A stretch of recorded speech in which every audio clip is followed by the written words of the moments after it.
I remember reading a theory of history a long time ago, which gave a persuasive explanation for why human societies seem to repeat the same mistakes over and over.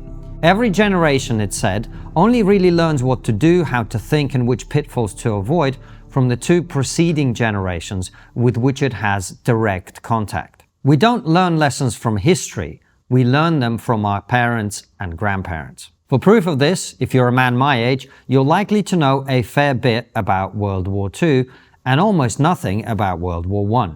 No one watching this who is not explicitly a history nerd will know much more than the meaningless basics about the Napoleonic Wars. In other words, if history repeats itself, or at least rhymes, it is because we are repeating the mistakes of our great-grandparents, i.e. people who lived 80 to 90 years ago and could not personally warn us. As the saying goes, those who do not know history are doomed to repeat it, and those who do know history are doomed to watch others repeat it.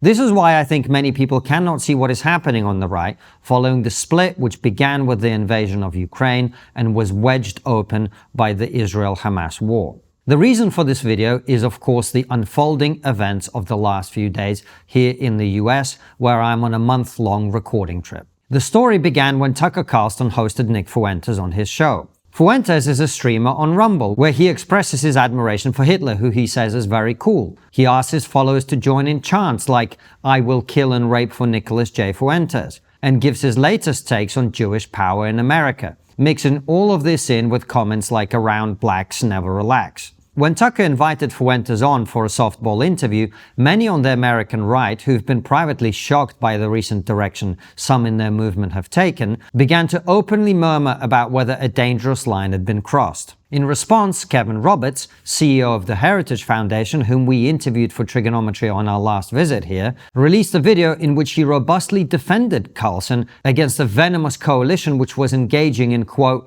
cancellation.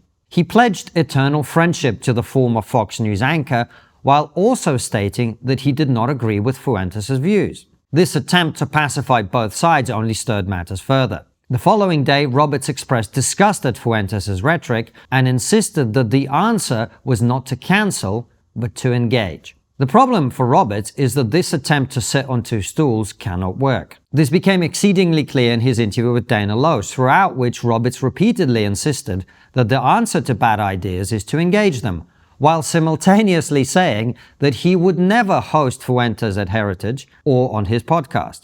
This is an obvious contradiction that even a slick political operator like Roberts cannot resolve. It's not his fault that the generational factional conflict within the right is coming to a head. You cannot simultaneously appease people who believe in a fixed set of ideas and people who believe that the only ideas worth having are cynicism and revenge. The boomercon establishment does not understand that Fuentes is not the problem.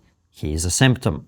And the reason they don't understand that is that they don't understand young men who make up the overwhelming majority of his audience. This entire phenomenon is driven by a number of factors which are affecting young men. They are the most fatherless generation in history. A quarter of Gen Z grew up without a father present, up from just 9% in 1960. They've had less male guidance and direction than any group of men in American history. Even boys born after World War II, the most murderous war in which over 400,000 American men died. They did not experience the economic prosperity or political stability of the pre-9/11 era. Buying a house, especially in America's major cities, becomes harder every year. They were educated in a school and college system which is overwhelmingly female. 77% of American school teachers are women. I don't bring this up to criticize female teachers or suggest that they're not as good as men. Many female teachers are great at teaching mathematics, music, geography, and history, but it's just harder for women to teach boys how to be men. As a result of the growing feminization of education and society at large,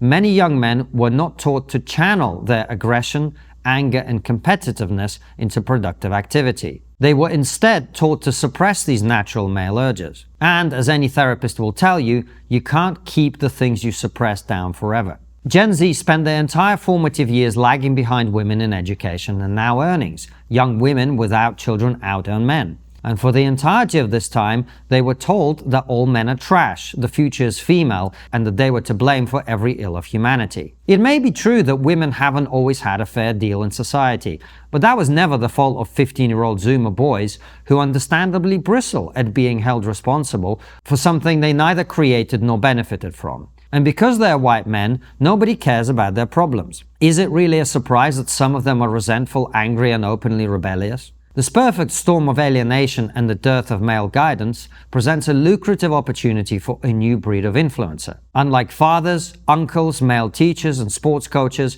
Fuentes is not motivated by a desire to make a positive impact on the lives of the boys who listen to him. A father is incentivized to raise his sons in a way that makes them resist their worst instincts. As an influencer who makes money getting views online, Fuentes is incentivized to do the exact opposite. But the reason he delights in saying Hitler was very cool is not only a transgressive revolt against the puritanical gay race communism rammed down his generation's throat during the woke era and a desire for clicks. It's also because, to a generation which lacks the deeply ingrained taboo against fascism, there is no reason why fascism wouldn't be the answer.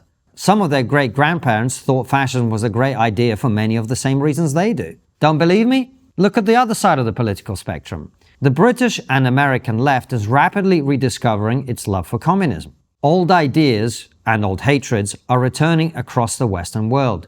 No matter your views on illegal immigration, nobody who understands history can hear the AfD chanting Ausländer raus in Germany without feeling at least some instinctive discomfort. I've called this faction the woke right. It is a term many are desperate to argue with me about, but few deny the phenomenon I'm describing. A white identitarian movement which, like the woke left, believes in oppressor-oppressed dynamics, racial justice, and a conspiratorial force that's holding them back. On the woke left, the root of all evil was the patriarchy, imagined as a cabal of white men whose sole purpose was to deny equality to women and minorities. On the woke right, it was initially the globalists, but as I predicted in a different video, it has now evolved into simply the Jews, who are responsible for the suffering of the disadvantaged and oppressed white man.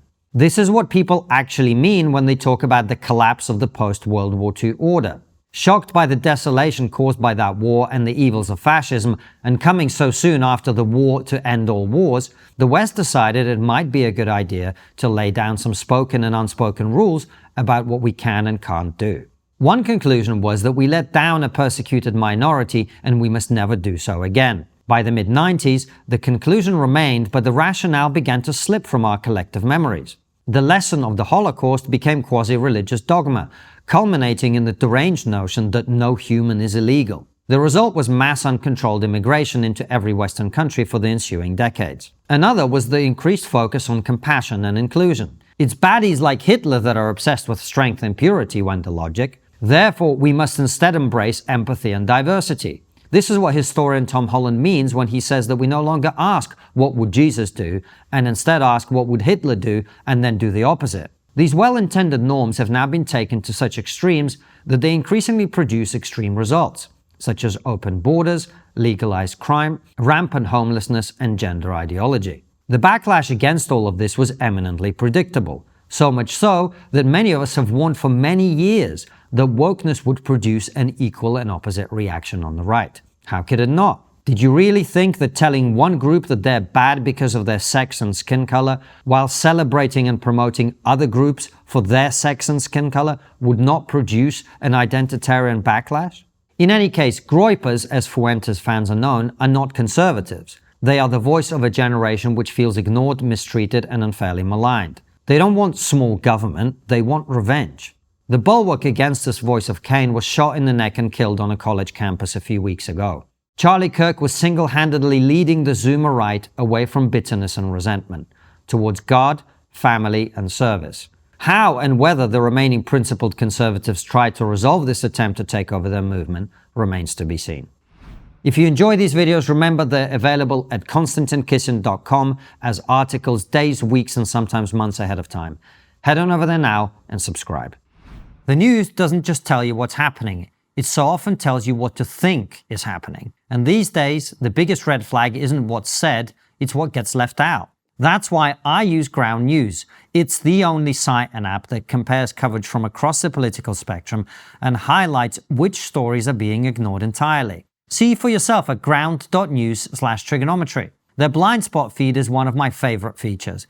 It surfaces around 20 stories a day that are being overlooked by either the left or the right. It's a simple but powerful way to track media bias in real time. Like this: NIH scientists recently published a declaration criticizing Trump's cuts to public health research. That's a major move, and yet only 2% of the coverage came from right-leaning outlets. A new study found that 2024 saw the most armed conflicts globally since 1946, a staggering statistics. But you would have missed it if you'd only read left-wing news sources. Ground News gives you the full picture: headlines, ownership, bias ratings, and context, so you can actually understand what's going on, not just react to what you're told. Head to ground.news/triggernometry for 40% off their Unlimited Advantage plan, the same one we use, and start thinking for yourself.